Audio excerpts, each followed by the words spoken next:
Good evening, ladies and gentlemen. I'm very happy to welcome you here tonight. Thank you for coming out on this evening. I'm Malcolm Sample. I'm the Acting Dean of the Graduate School of Arts and Science, and it's my very great privilege to welcome you to the annual Lewis Burke Frumkes Lecture. It's co-sponsored by the Graduate School of Arts and Science and the esteemed Department of Philosophy, and in recognition of their international reputation, the Frumkes Lecture was established to showcase the work of the most prominent philosophers in the world, and it's supported generously by the NYU alumnus, Lewis Burke Frumkes.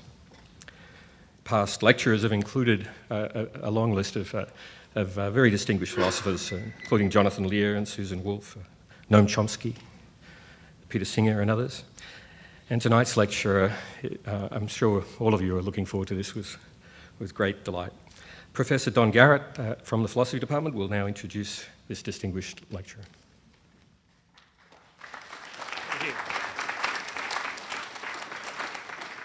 Thank you all for coming. It's a signal honor to introduce this evening's Lewis Burke Frumkes lecturer. And honestly, it's also something of a challenge because even just to try to list his many accomplishments and honors would leave us with no time left for the lecture. He is currently the Thomas W. Lamont University Professor and Professor of Economics and Philosophy at Harvard University. He has been Master of Trinity College at Cambridge University, Drummond Professor of Political Economy at Oxford University, where he is still a Distinguished Fellow of All Souls College, Professor of Economics at Delhi University and the London School of Economics. In addition, he is a former president of the International Economic Association, as well as a number of other professional organizations. And he's been honorary president of Oxfam and currently is honorary advisor to Oxfam. He's author of more than a dozen books, translated into over 30 languages over a period of 40 years, from Collective Choice and Social Welfare in 1970 to The Idea of Justice in 2009. His work in economics, philosophy, and decision theory has made contributions of the first importance to social choice theory, welfare economics, the theory of measurement, development economics, public health, gender studies, moral and political philosophy, and the economics of war and peace. In addition to being a fellow of the British Academy, an honorary member of many national academies, and the recipient of numerous honorary doctoral degrees, he has been awarded the Bharat Ratna, the highest honor awarded by the President of India, as well as the Alan Sean Feinstein World Hunger Award, the Edinburgh Medal, the Eisenhower Medal, the George C. Marshall Award, and of course the 1998 Nobel Prize for Economics. The title of tonight's lecture is Global Justice and Political Philosophy. Please join me in welcoming Professor Amartya Sen.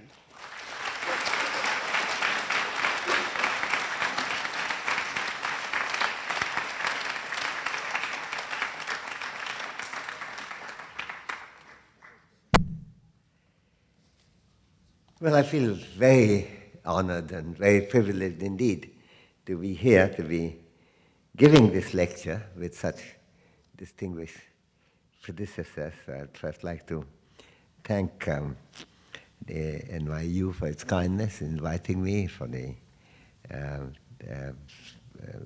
alumnus, Mr. Frumkes, who is now associated with my name, which I'm delighted to boast of.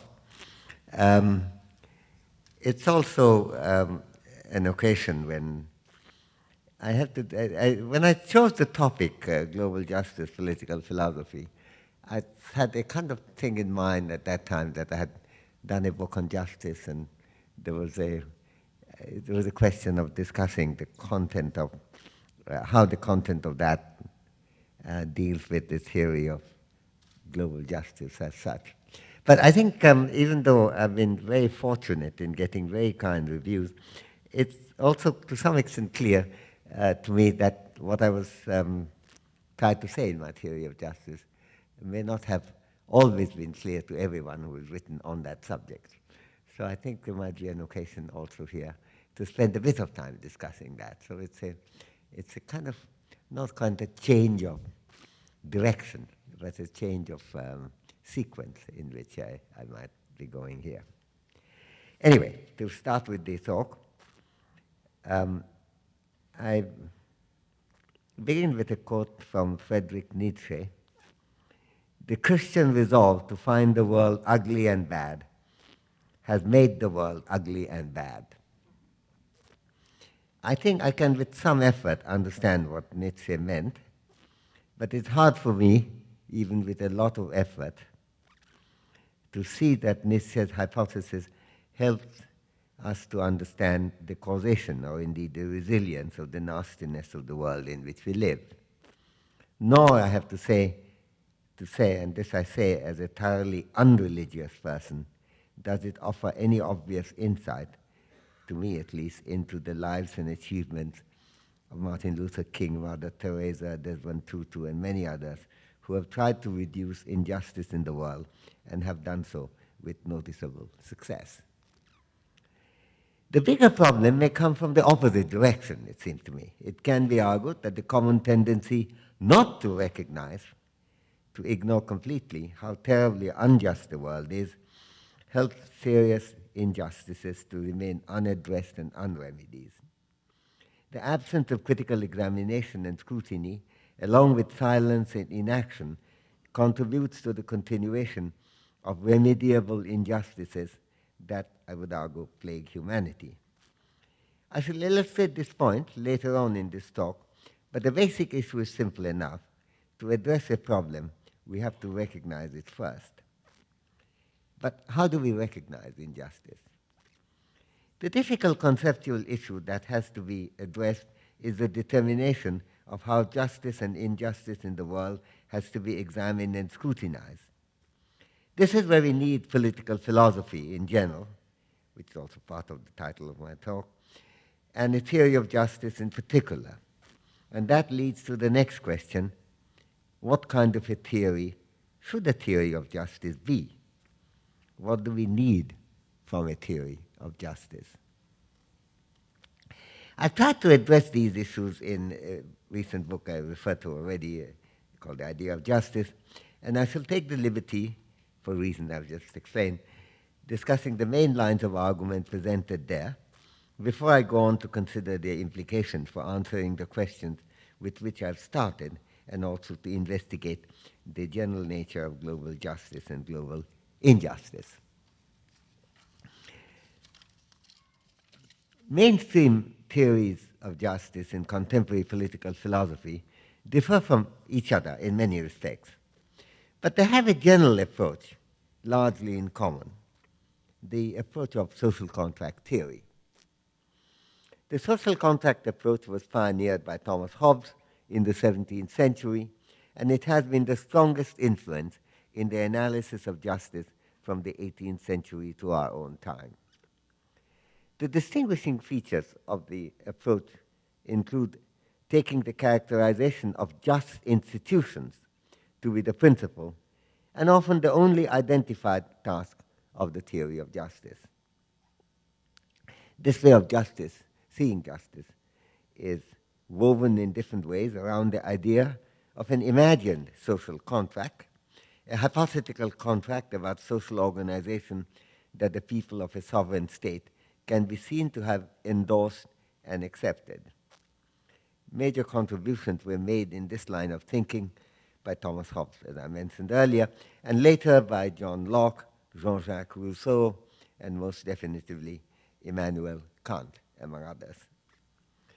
The contractarian approach has remained the dominant influence in contemporary political philosophy, led by the most prominent political philosopher of our time, John Rawls, whose classic book, A Theory of Justice, published in 1971, presents an illuminating analysis, a deeply illuminating analysis of a far-reaching version of the social contract approach to justice. And he's also a very strong influence on my thinking, even though I ended up disagreeing with him on very many different ways. The book, by the way, is dedicated to John Rawls's memory. And I think I would not have got around to doing the work, but for my engagement in arguments with him. The principal theories of justice in contemporary political philosophy coming not only from Rawls, but also from Robert Nozick, Ronald Dworkin, David Gautier, and others, though different from each other in terms of the diagnosis of exactly what the social contract demands, share in common the idea of a social contract that identifies ideal social institutions, which could have been jointly chosen in a primordial state of equality, with people making their choice without being influenced by their vested interests or personal biases and their various devices like Rawls's original position that is used for this purpose. Dworkin's ideal social institutions are not the same as those of Rawls, nor are the Rawlsian ideal institutions the same as those of Nozick's. But they have all tended to see the theory of justice as being engaged in identifying a particular set of ideal social institutions based on impartial reasoning. And since these institutions have to be implemented, they all need a sovereign state that does the work in line with the respectively defined social contract. In this sense, these theories all provide a quote-unquote statist version of the pursuit of justice, which requires the presence of a sovereign state to which all the people involved in their exercise belong. There was, however, another general approach to justice that also emerged at about the same time in the works of other Enlightenment theorists. These theorists did not erect a fully developed structure of a theory of justice, and quite often they were not primarily philosophers, with one or two exceptions. But the ingredients of a different approach, explored by them, different from the social contract approach, can be developed from their alternative understanding of the demands of justice. These theorists, which included Adam Smith, who was indeed a philosopher, professor of moral philosophy at the University of Glasgow, turned economist later, the Marquis de Condorcet, a mathematician, turned a theorist of justice also, Mary Wollstonecraft, a kind of activist British intellectual in the 18th century, probably the most underrated thinker of that period, and extended later to Karl Marx and John Stuart Mill, among others. All these theories took a variety of approaches that differed in many ways from each other, but shared a common interest in making comparisons between different ways in which people's lives may go, jointly influenced by the working of institutions, people's actual behavior, their social interactions, what today we will call game theoretic interactions, among others, and other factors that significantly impact on what actually happens. My attempt at advancing a theory of justice can be seen as a development based on that alternative foundation, which was also explored in the creative period of European Enlightenment. The analytical and rather mathematical discipline of social choice theory, which had its origin in the works of French mathematicians in the 18th century, particularly Marquis de Condorcet, but also others like Baudin, and which had been revived and reformulated in our own times by Kenneth Arrow, belongs robustly to the second line of investigation. I must confess that I have been very involved in the development and use of social choice theory. If there's a field which I would see as my primary field, that's what it is. And in that work, I have focused particularly on the exploration of the constructive possibilities of the approach, differing in that respect from Kenneth Arrow's principal focus on generating impossibility results. And I've been involved over some decades in the derivation and elucidation of the demands of justice with the help of social choice theory, supplemented by general political and moral reasoning in other modes, quite often, unlike social choice theory, completely non-mathematical modes. I've taken the liberty of calling this alternative approach the social choice approach, as I will call it here, but it goes well beyond formal social choice theory, I should emphasize. The approach pioneered in my, not pioneer. Approach, as I explained, is not pioneer. I'm trying to follow a tradition. Approach presented in my book share that the general Enlightenment interest in relying on reasoning in general and public reasoning in particular. And in this respect, there is something very substantially in common with the Hobbesian and Kantian and Rawlsian social contract approach. With that common element of relying on public reasoning, the main difference comes in terms of the subject matter of public reasoning about justice, which involves, in the alternative approach, which I'm trying to develop, significant departures from the modeling of a social contract and modeling of how to get to ideal social institutions. It concentrates instead on making comparative judgments about justice and injustice of different social realizations, including the institutions used as well as behavior parameters, but also, and very prominently, the actual lives that people are, in fact, able to lead. Indeed, the focusing on the realized state of the world, and in particular on the lives and freedoms of the people involved, is important in this alternative approach. There are three principal departures in the theory of justice I'm trying to present in contrast with the social contract approach. First, rather than beginning with asking, what is perfect justice?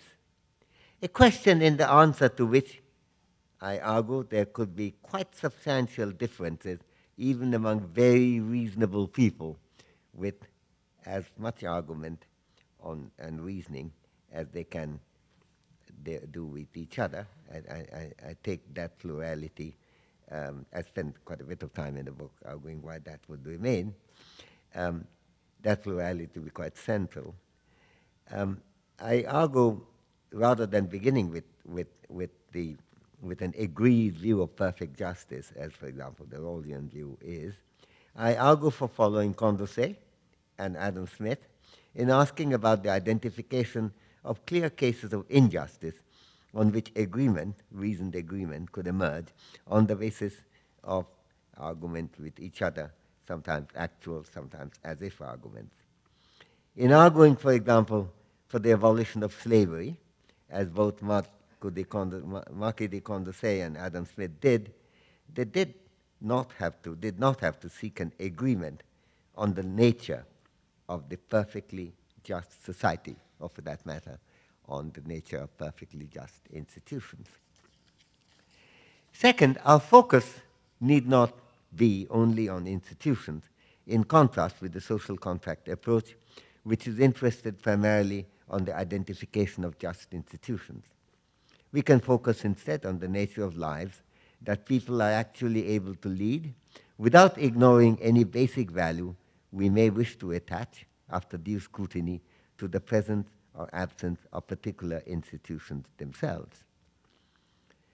Third, unlike the social contract approach, which by construction must be confined to the subjects of a particular sovereign state, the alternative approach can involve people from anywhere in the world, since the focus is on reasoning and, when possible, reasoned agreement, rather than on a state-based social contract to be implemented by a sovereign state. The departure makes the reasoning on global justice possible, I would argue, which is essential for addressing such problems as global economic crisis or global warming or prevention and management of global pandemics, such as the AIDS epidemic.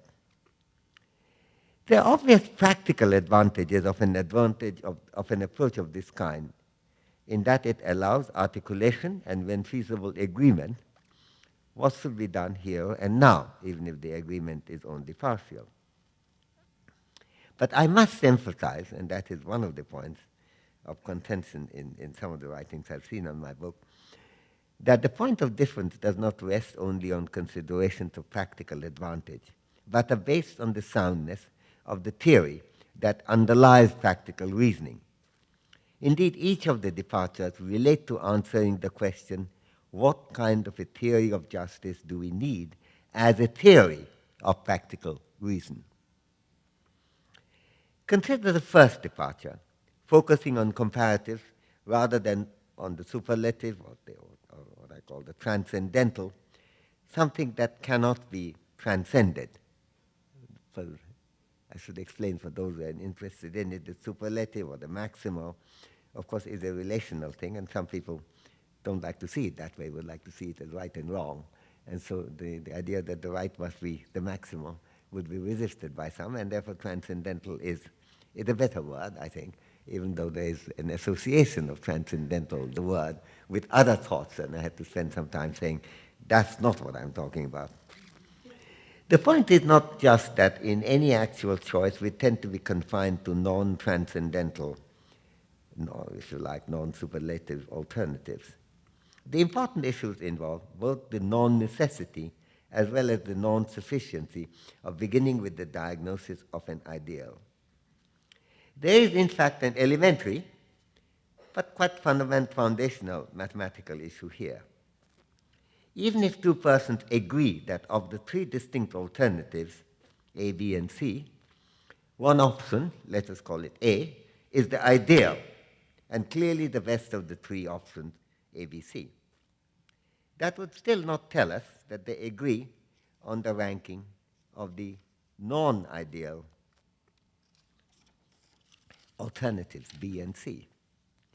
If one person puts A above B and that above C, and the other places A above C and that above B, they do agree on the ideal, to wit A, but since they rank B and C in exactly opposite ways, the diagnosis of the ideal does not tell us anything much at all about what would be better to choose if we were to face the choice over B and C.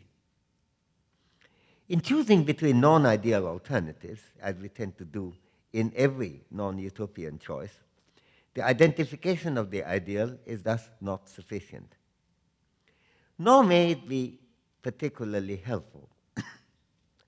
There is quite a widespread primitive intuition, which I have often heard articulated, that we can assess non-ideal alternatives such as B and C in terms of their distance from the ideal A, the closeness to the ideal. But there is a different kind of fallacy here. A distance-based comparison does not work here, since the differences of social alternatives involve different dimensions, and they need to be weighed against each other. Distances and closeness cannot be assessed without going into exactly the kind of exercise that comparative rather than transcendental judgments demand. There may be issues of differing in terms of liberty, different in terms of equity, different in terms of very many other characteristics. You still have to determine, it's not you don't get a concept of distance like you would have a metric distance in a metric space that summarizes the dimensions in a well-defined way. They have to be still weighed, which is the same exercise as making comparisons that we are going for. I've discussed the distinction in some detail in the book and will not repeat that here. If non-sufficiency is an important limitation of the theoretical strategy of proceeding from the ideal, non-necessity is another. We may all agree after reasoning that B is clearly less unjust than C. And then there will be no problem then, no great problem at all in choosing B over C when the choice over B and C is what we face. And yet we may not be at all sure what the ideal situation is, whether it's B itself or some other third alternative, neither B nor C. We do not have to compare other alternatives, B and C, to choose sensibly between B and C. The non-necessity of agreeing on the ideal is a huge relief for a grounded theory of comparative assessment, since we can in fact agree on many comparisons without being able to agree on all comparisons and without being able to identify the ideal alternative. We may disagree on the exact importance to be attached to considerations of, say, liberty over those of economic equity. Having taught classes for 10 years with Ronnie Dworkin in Oxford and 10 years with Robert Nozick in Harvard, I'm aware there their instinctive sense of priority between the two would be quite different. And it's not because neither there's any failure of reasoning. There's a different kind of reasoning. They're quite respectable reasoning in both cases.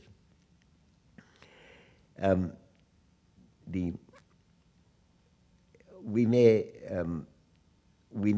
disagree on the exact importance to be attached to, as I said, sorry, I'm repeating that. But that, we may all agree, by the way, on this example, that both liberty and equity, economic equity of some kind, not necessarily income equity, on which Harry has written something on this, and I agree with his criticism. I don't think the argument for income equity goes through very well at all. But economic equity in broader terms, what I would call economic capabilities and so on, there could be a bigger argument. You might say that they're important each, but I think there would be intrinsic difference between how much importance you would attach to one compared with the other. And all that need not have prevent these people from agreeing that people dying of illnesses for which remedies are known and can be cheaply produced and delivered is clearly unjust, and that prosecuting raped women for adultery is a gross violation of the demands of justice. There are issues on which agreement may emerge and may be adequate for policy decisions or political criticism without pre-requiring what the ideal situation, the diagnosis of what the ideal situation in the world should be. One of the limitations of the social contract approach to justice is the unjustified conviction that there could be only one precise ordering of principles on which people can reasonably converge, as Rawls assumes, for example, in his principles. Despite its implausibility, that assumption is in fact needed for the working of the social contract approach to justice, which takes its job at identifying uniquely a combination of ideal social institutions. Because you couldn't do it if you left any of those stones unturned. In contrast with this rigid insistence, in most contemporary theories of justice, in contrast with this rigid insistence in most contemporary theories of justice, the alternative, or what I'm calling the social choice approach, allows the possibility of a plurality of competing principles, each of which is given a status after subjecting them all to critical examination. And the critical examination would rule out many. Critical examination would still leave you with a plurality. And we may disagree on ranges of weights to be attached without agreeing on the precise weights on them. There are all kinds of partial agreement, which is, of course, the meat of social choice theory. Enormous amount of effort has gone into that to explore the mathematical and analytical properties of that. It is, of course, important to scrutinize critically all principles that are presented for our attention. There's no escape from that. And some may well get rejected after a searching probe. But the claim here is that more than one competing principle may actually survive on the basis of their reasoned justification. Thanks to this plurality of surviving principles, we may not be able to resolve, on grounds of justice alone, all the questions that may be asked. For example, whether a 40% top tax rate is more just or less just than a 30% top tax rate. And yet we have every reason, and I think if you have to resolve, I would argue that you may have to go beyond the theory of justice. There are other ways of doing things.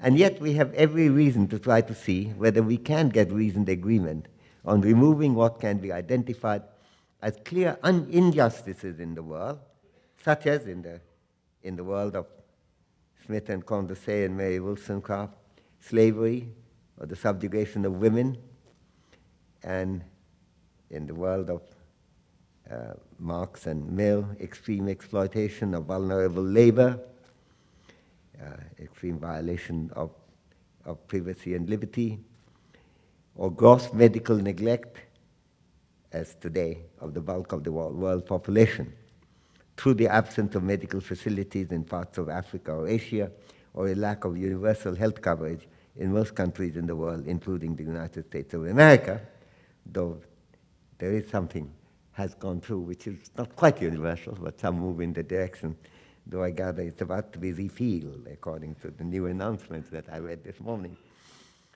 Or the prevalence of torture, which continues to be used with remarkable frequency even today, sometimes practiced by the pillars of the global establishment, or the quiet tolerance of chronic hunger, for example in India, despite the successful abolition of famines. I should say a bit more about the second point of departure now. I might say, by the way, on the first point, even though these illustrations are all practical, the main point that's being made is not a practical point, it's a theoretical point being illustrated with practical examples.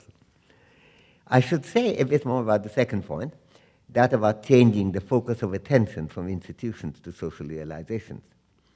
The realizations do, of course, include what happens to people as a result of the working of institutions. Certainly, it includes institutions could have huge impact, but also behavior patterns and other influences. But the realization themselves is a more inclusive concept, as I pursue it, than the narrowly defined consequences, what are called consequences. It can inter alia include the importance of particular institutions when they are important, in addition to the quality of the narrowly defined consequences they generate. To give an example of that distinction, even though hunger is itself terrible, and what happens to people's life must be crucially important in any theory of justice, people being forcibly starved is not the same thing from the point of view of justice as people dying from the lack of food because of lack of resources. Both the cases are intolerable, and their removal is a matter of justice in both cases, but the injustice involved in death through forcible starvation has an element of horror that makes the bad situation in some ways even worse. This is the point I did try to make many years ago in this city, actually. My Dewey lectures at Columbia University in 1984, they came out in the Journal of Philosophy 1985, saying that the fact that hunger and so on are very important does not mean the process through which this happened is not part of the important happening realization on which you are trying to examine. When the Irish origin Mr. Malone in Bernard Shaw's Man and Superman complained about the injustice of London's governmental role in the genesis and continuation of the Irish famines of the 1840s by saying, I quote, "Me father was starved dead, and I was starved out to America in my mother's arms," unquote. He was complaining not only about hunger, but something that went well beyond that in terms of governmental perfidy. So institutions and policies and actions are irreducibly significant, but their consequences on the lives of people are extraordinarily important too. A primarily institutional theory may capture the former set of concern, but can be insufficiently sensitive to the actual impact of institutions on people's lives, since that impact would depend also on other factors, such as actual behavior pattern of the people involved.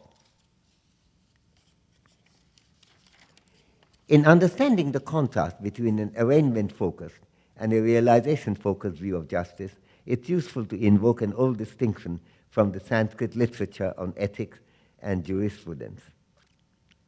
Discussion from about the 3rd, 4th century BC. Consider two different words, Niti and Nyah, both of which stand for justice in classical Sanskrit. There are about 20 words for justice in Sanskrit, but Niti and Nyah are the most commonly used one. Among the principal uses of the term Niti are organizational propriety and behavioral correctness. In contrast with Niti, the term Nyah stands for comprehensive concept of realized justice.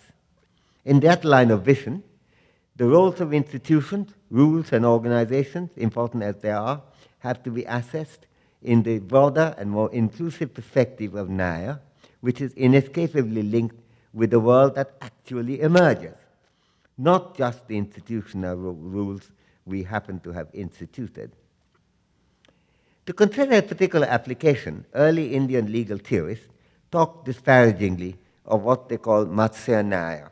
Matsya is fish in Sanskrit. Justice in the world of fish. This is defined as a justice where a big fish is free to devour a small fish whenever it wants it. We are warned that avoiding Matsya Nyaya must be an essential part of justice. It's crucial to make sure that the justice of fish is not allowed to invade the world of human beings. The central recognition here is that the realization of justice in the sense of Nyaya is not just a matter of judging institutions and rules, but of judging the societies themselves. No matter how proper the established organizations must be, if a big fish could still devour a small fish at will, then that must be a patent violation of human justice as Nyaya. Let me consider an example to make the distinction between Niti and Nyaya clearer. Ferdinand I, the Holy Roman Emperor, famously claimed in the 16th century, fiat justitia et feriat mundus, which can be translated as let justice be done, though the world perish. This severe maxim could figure as a niti, indeed a very austere niti, that is advocated by some. Indeed, Emperor Ferdinand did just that. But it would be hard to accommodate a total catastrophe as an example of a just world when we understand justice in the broader sense of Nyaya. If indeed the world does perish, there would be nothing much to celebrate in that accomplishment, even though this stern and severe niti leading to the, advocated by Ferdinand I, leading to this extreme result could conceivably be defended with very sophisticated arguments of different kinds in terms within the logic of niti, but not of Nyaya. A realization-focused perspective also makes it easier to understand the importance of the prevention of manifest injustice in the world rather than seeking the perfectly just. As the example of Matsya Nyaya makes clear, the subject of justice is not merely about trying to achieve or dreaming about achieving some perfectly just society or social arrangement, but about preventing manifestly severe injustice on which we could get an agreement, such as avoiding the dreadful state of Matsya Nyaya. For example, when people agitated for the abolition of slavery in the 18th and 19th century, they were not laboring under any illusion that the abolition of slavery would make the world perfectly just. It was their claim, rather, that a society with slavery was totally unjust. Among the authors mentioned earlier, Adam Smith, Condorcet, and Mary Wollstonecraft were quite involved in presenting this perspective. It was the diagnosis of an intolerable injustice in slavery that made abolition an overwhelming priority, and this did not require the search for a consensus on what a perfectly just society would look like. Those who think reasonably enough that the American Civil War, which led to the abolition of slavery, was a big strike for justice in America, would have to be reconciled to the fact that not much can be said in the perspective of social contract theory about the enhancement of justice through the abolition of slavery.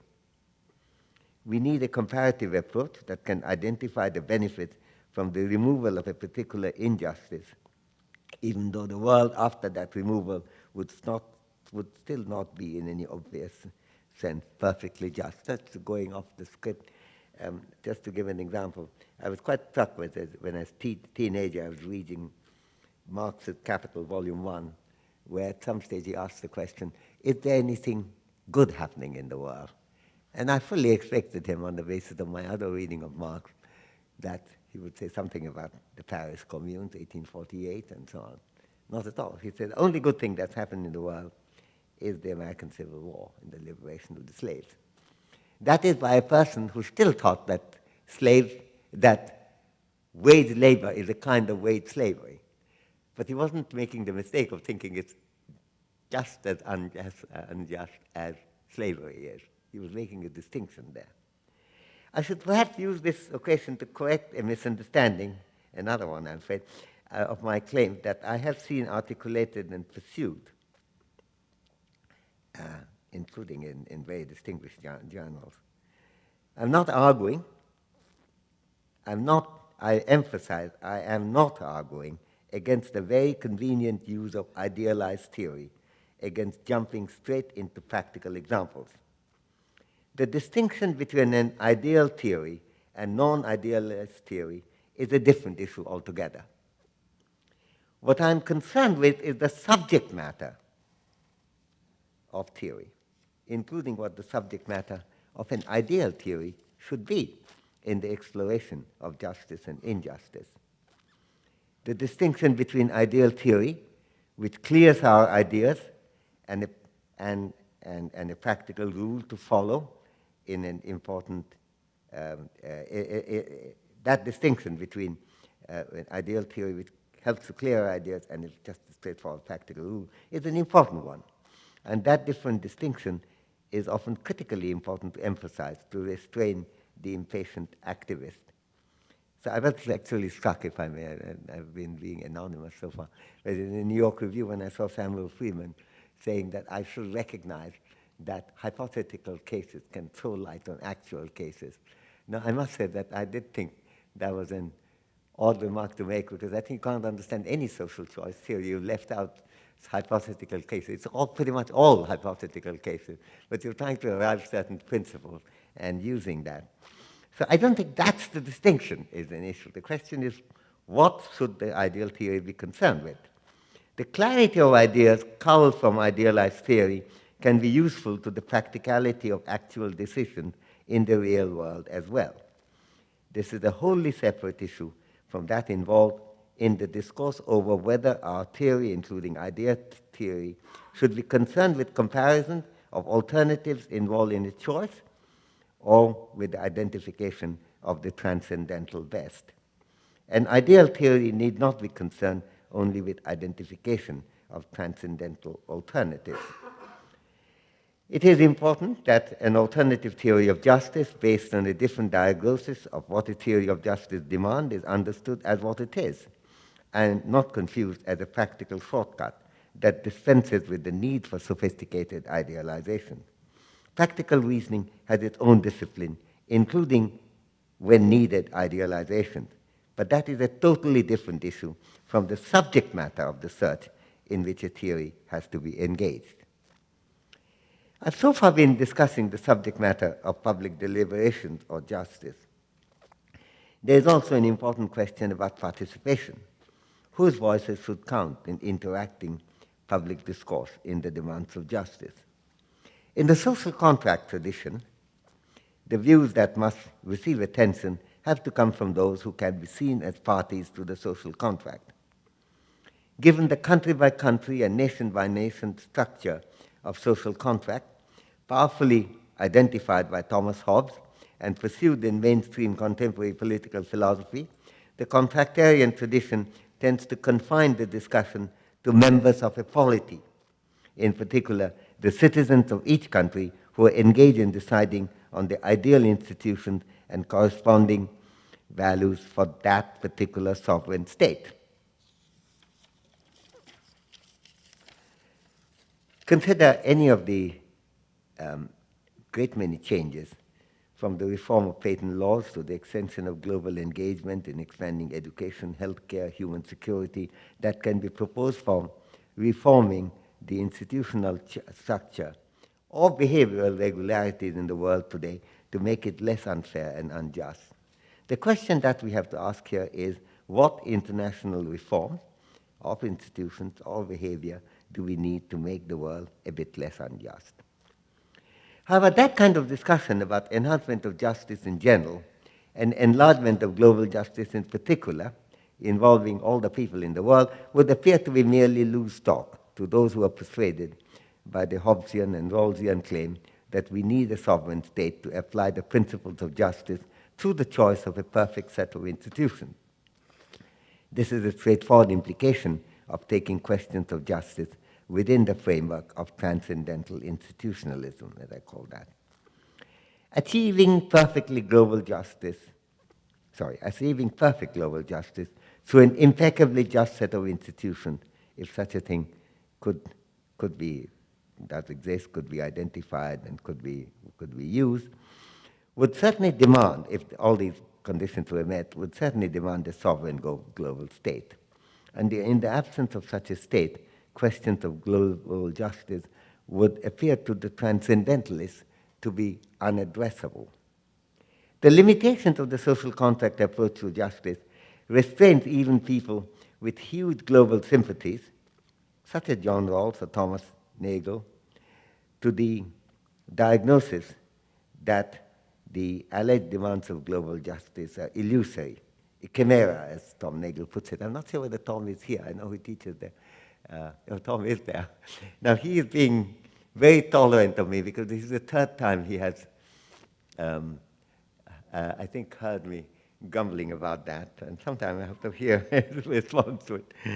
As Tom puts it, by the way, I should emphasize how much of my philosophy I've learned not only from Rawls, but also from Tom's writings and conversations over decades now.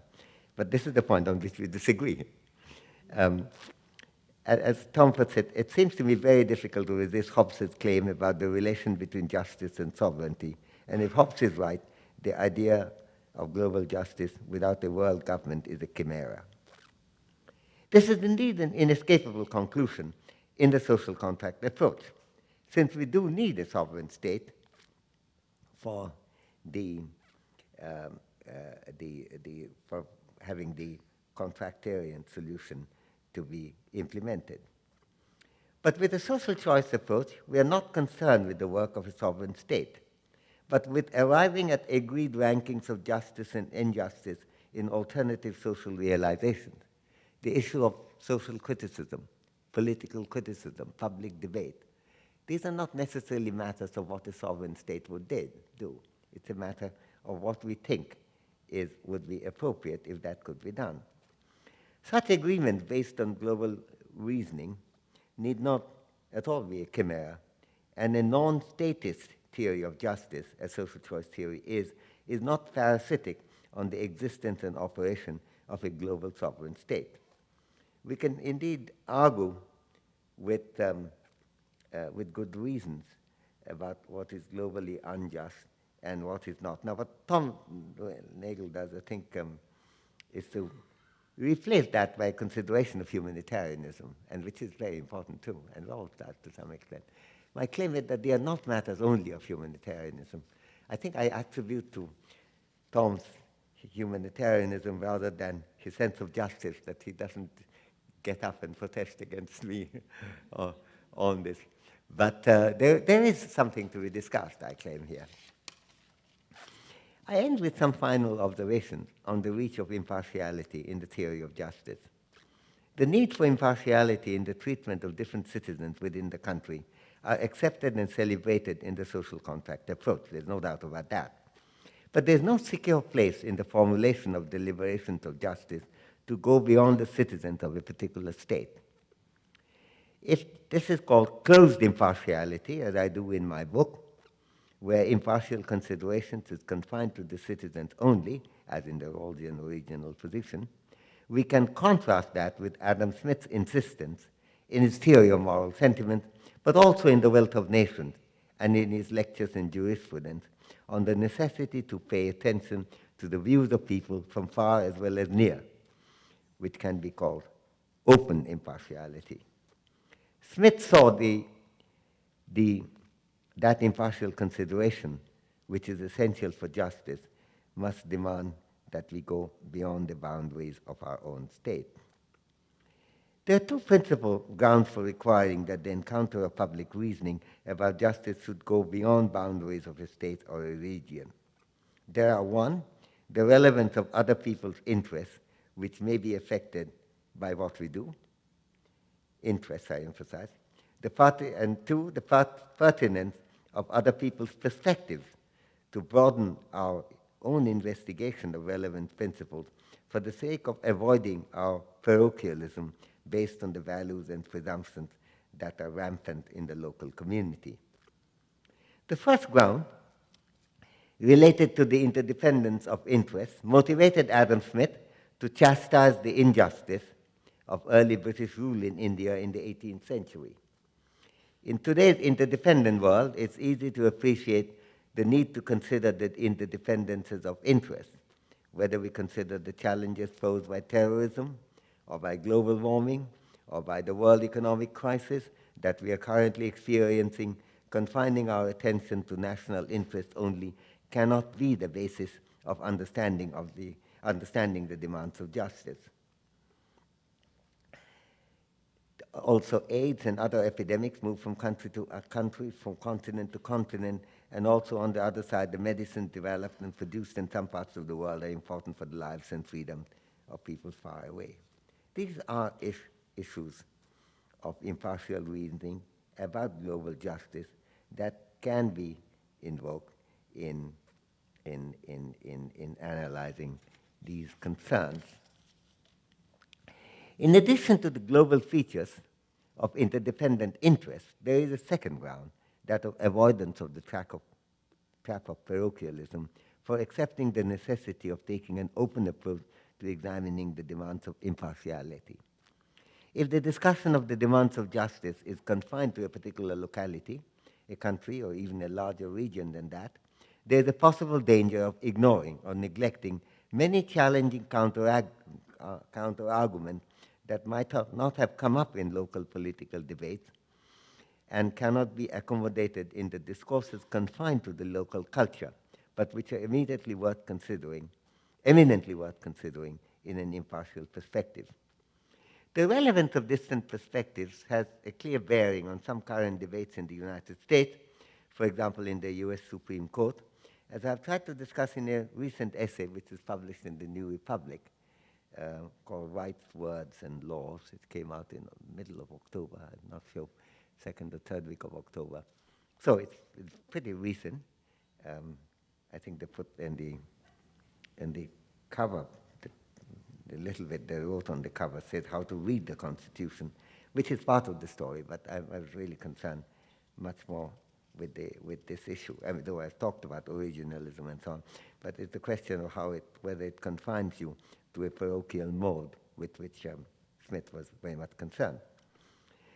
Adam Smith was particularly concerned about avoiding the grip of parochialism in jurisprudence and moral and political reasoning. In a chapter entitled, I quote, "On the influence of custom and fashion upon the sentiment of moral approbation and disapprobation," unquote, in the theory of moral sentiment, Smith gives various examples of how discussions confined within a given society can be fatally limited by parochial understanding. A quote from Smith: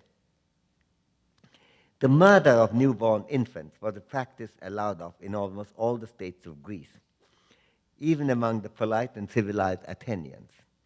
Uninterrupted custom had by this time so thoroughly authorized the practice that not only the loose maxims of the world tolerated this barbarous prerogative, but even the doctrines of philosophers, which ought to have been more just and accurate, were led away by the established custom. And upon this, as upon many other occasions, instead of censoring, supported the horrible abuse by far-fetched considerations of public utility." Aristotle talks of it as of what the magistrate on many occasions to encourage. Human Plato is of the same opinion, and with all the love of mankind, which seems to animate all his writings, nowhere marks this practice with disapprobation, unquote. Well, Smith's example of infanticide remains sadly contemporary today, though only in a few societies. Some of his other concerns have relevance to many other contemporary societies as well.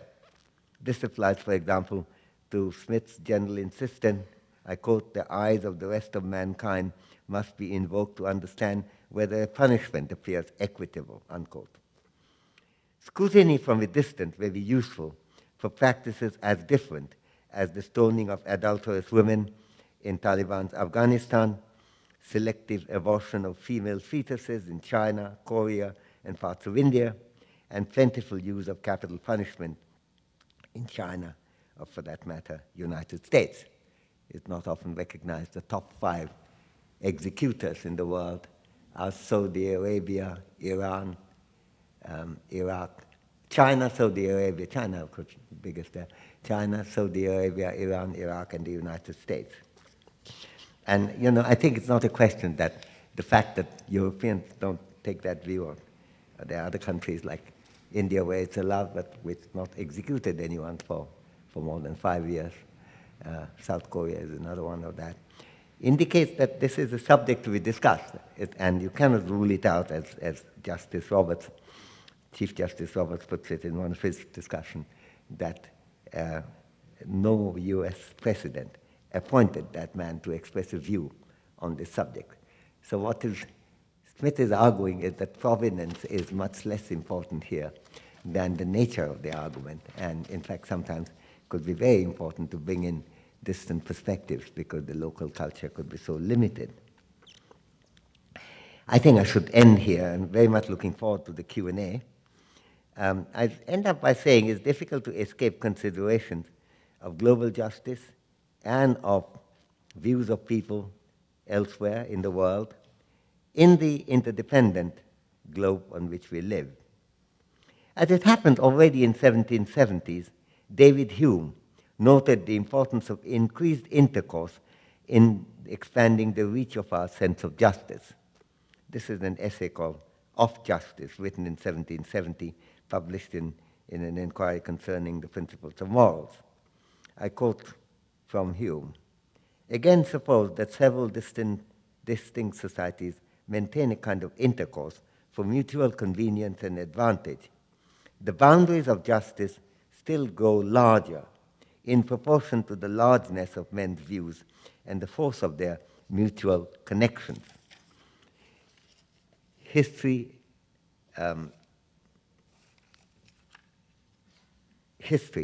experience, reason sufficiently instruct us in this natural progress of human sentiments and in the gradual enlargement of our regards to justice in proportion as we become acquainted with the extensive utility of that virtue, unquote. The search of world justice is a central challenge in the world today, not merely because of our lives are interconnected, but also because the very presence of our interconnections makes us inescapably interested and involved with each other. The natural progress of human sentiments and the gradual enlargement of our regards to justice, which David Hume saw in 1770s, did not come to an end in the 18th century. To conclude, the reformulation that the theory of justice that I'm proposing on other grounds that I discussed earlier, not on grounds of global justice, can also help us to address issues of global justice as it happens. That may be a byproduct of the kind of change in the political philosophy of justice I'm arguing for on more general grounds, which also applies to local justice. But it is, in fact, a fairly significant byproduct. The world is much more integrated today than it was in David Hume's time. In the global world of today, it is indeed possible to consider the striking view of Martin Luther King, which he expressed nearly half a century ago in April 1963 in a letter from Birmingham jail. I quote from King, "Injustice anywhere is a threat to justice everywhere," unquote. It would be hard to find, I'm not commenting on whether that is exactly right or not, but that is the subject to think about, I'm emphasizing. It would be hard to find a more urgent intellectual agenda today than the scrutinizing of demands of global justice. And even though most of this talk is about theory of justice as such, I think as a byproduct, its implications for global justice is something of importance to me. Thank you very much.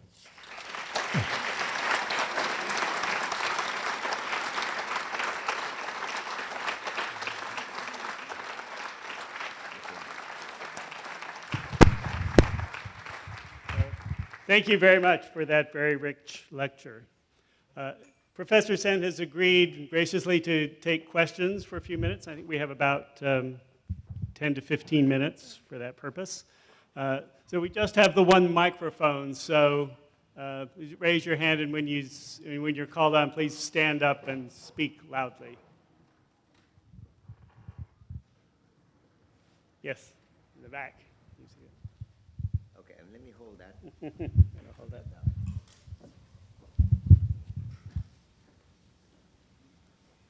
Hi, thank you very much. Oh, thank you. As an advocate of justice, I would like your advice on how best to maximize that. I just got back from Bangladesh. I was living in Bangladesh. And so I've seen the gap in the gap internationally, but there's also such a big gap here at home. And so where can I best maximize my influence? Working on an international level, local level, have any advice? You know, I'm not very good on this kind of advice, I have to say. You have to decide. You have to decide how much impact you have. You have to decide how would you value the respective impacts, and if you do one, you have to forego the other. In terms of, I like your question because in terms of what I'm trying to argue, that you have to always make comparison about alternative courses of action and see how would you compare them, and not ask whether that would be a perfect world. No matter whether you go to Bangladesh or do things here in inner cities, the world would still remain an imperfect world. The question is, how would you value them? Now, so far, political philosophy, I think then you have to apply your own reasoning about how much of an impact you expect to have. I don't know what kind of experience he had in Bangladesh. I'm also originally from Bangladesh, so I would be interested in your answer, so let me know.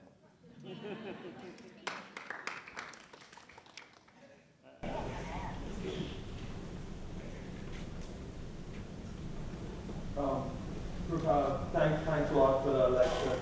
My question was, you mentioned that there is no global sovereign state, but that may not be a problem, and we should still work on stopping injustice everywhere. But as we can see that if there is no global sovereign state, organizations like the UN are not enforcers of this justice, and they cannot take on the job like a country does for its own citizens. So how do you propose that we enforce this or remove this injustice without having a global sovereign state? I'm not proposing how to enforce what you would like to see as a global just situation. That's a different question. That's opposed to the idea that thinking about public discussion about social criticism about global justice and injustice should be parasitic on whether you have a sovereign state to carry that through. Ultimately, the theory of justice for me is a theory which, like all theories of practical reasoning, is not necessarily only about feasible theories, but, and that's why I was particularly amused by the critique in the New York Review saying that I don't like hypothetical examples. I would like to know, if we were to be able to do it, what kind of a world would like to go towards. I don't think we'll get agreement between all of us as to what kind of a world would be perfectly just. But how much agreement would you get? Now, that still leaves the question, how do you carry this about? That's a different issue. I didn't offer any insight on that. I don't have any insights on that. I'm saying it's a different question. It doesn't, therefore, affect what I'm discussing. What you're discussing is a very different question, that of political organization. That's extremely important. I spent the morning in the UNDP, in the release of the Human Development Report, and what its impact might be on the world. Now, that's the kind of question that they're concerned with. So if I put on that hat, which wasn't a philosopher's hat at all, that would be a question that will engage me, but not tonight.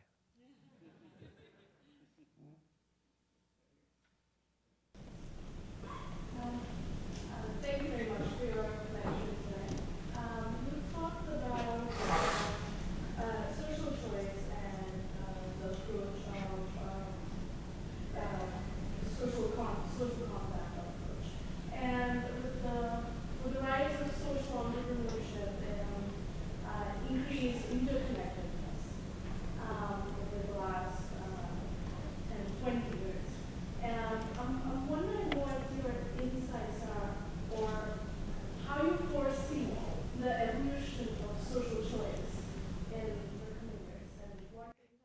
You know, I think you're talking about a different thing, namely social enterprise, and there's a well-defined subject on that, and there's a huge literature on that. I'm not an expert on that subject, but it isn't what social choice theory is about. It is a theory about assessment, about alternative actions, alternative visions of society, alternative actual societies. How do you go about assessing them, and what kind of a discipline do you follow in doing it? And are the disciplines such that reasonable demand would lead to impossibility, as Kenneth Arrow suggested in his famous 1951 book, or are there ways of getting out of that? These are questions that social choice theory is concerned with, which are quite central to the theory of justice. How to organize social entrepreneurs is a very important question, but again, a very distinct exercise from this, and I think you will get much better advice on that subject from people who know something about it.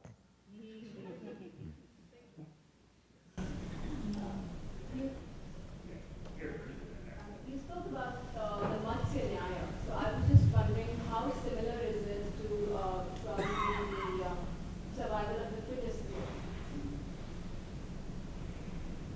theory? It isn't actually, but Matsunaya is just the survival of the fittest is concerned with selection of species, right? Yeah, and this is concerned with the type of security that small fish might be expected to have. Now, we don't know that the big fish, whether it needs the small fish to survive. We don't get such a theory from that. So it's a different thing, but it's an interesting question. The survival of the fittest is a way of understanding natural selection, is a way of understanding why we seem so like as if we are intelligently created. I don't think the debate ends very easily there, but that's one way of looking at it. But the guidance that you get from Darwin on the moral issues are not very large, actually, I think, personally. Because, for one thing, when people talk about, say, environmental concern in terms of keeping species alive, like spotted owls.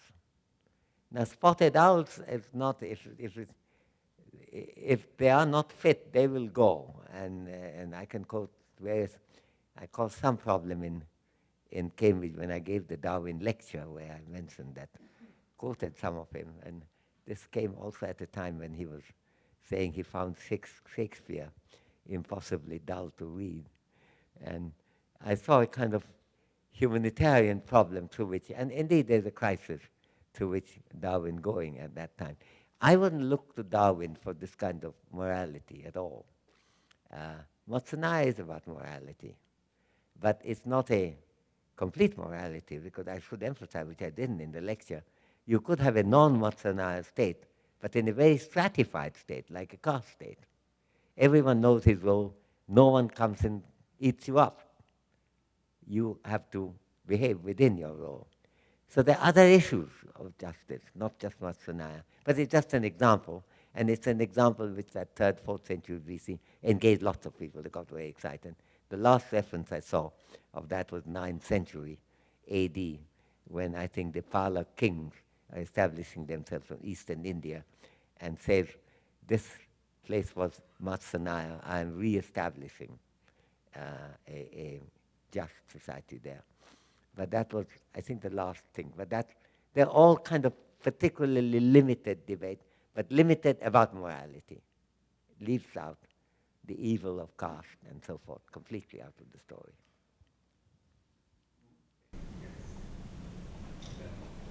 Thank you for your talk. My question is, there's so many injustices in the world, and these injustices seem in a way incommensurable, right? It doesn't seem correct to say that certain injustices are the most severe, and everyone should direct their energies, anyone interested in trying to benefit the world and injustice should direct their energies towards those injustices. So doesn't humanitarianism seem like a useful gesture and a bundle of moral principles for dealing when it is so we can make such a huge impact on an injustice that everyone should get involved. You know, there's a sense when there's large-scale famines, I think the average person thinks, well, I should make some contribution towards this injustice. So humanitarianism is sort of a subset of justice concerns when everyone feels this tug to be concerned. And do you think this is a plausible idea, or do you think this is just a mistaken thought? I don't think we will necessarily agree on what is the most intense injustice at the world. I think we can agree on some things. We may arrive at some kind of a view that, okay, I don't think it's the worst thing that could happen, but agree I'm ready to go along with it. When you're dealing with practical politics, you may get into all kinds of questions of this kind. But you know, one real thing is that I think one of the things by taking a non-statist view of justice, I'm taking a very argument favorable view, and without regarding it's a total loss if you couldn't agree, because you know, you're gaining something from the argument, and it's possible that you come to understand the position better. I can understand many positions that I don't agree with. When Bob Nozick and I taught courses together for 10 years, I think I understood where he stood in political philosophy. I could see what the arguments were. And that was a net benefit for me, even though that didn't lead me to agree with him. So I think we shouldn't underestimate the nature of their argument. Now, if you're very practical, and there's case for that, then this argument could be very important too. Let me give you an example. When I first started work on gender inequality in India, that was in the 60s,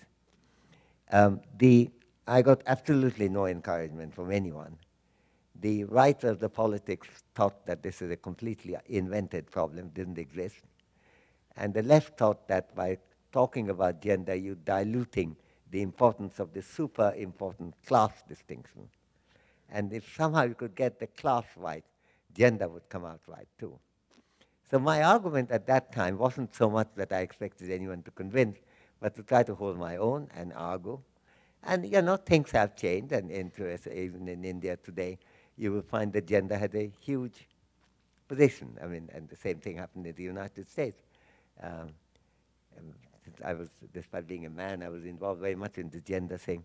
I was very proud to be one of the founders of the journal called Feminist Economics. Only casualty of that is one of the consequences of that, since my name ends with an A, I often get letters saying, "Dear Ms. Sen." My favorite one said, "Dear Miss Sen, they will never understand." But I think these are matters of getting engaged and changing mind. You know, philosophy is also concerned with thinking, not just getting the world done properly. I would like to change the world too, but I don't see any conflict, but I wouldn't regard it as a waste of time if it leads to some rather animated thinking, even if it doesn't in the end up changing the world. I think we're out of time. I think that's a wonderful note on which to conclude the formal part.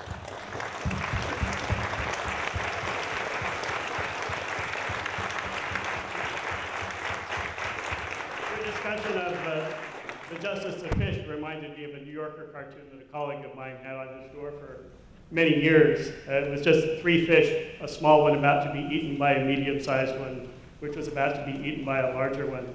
And the smaller fish, the smallest fish was thinking, there is no justice. The middle fish was thinking, there is some justice. And the large fish was thinking, the world is just.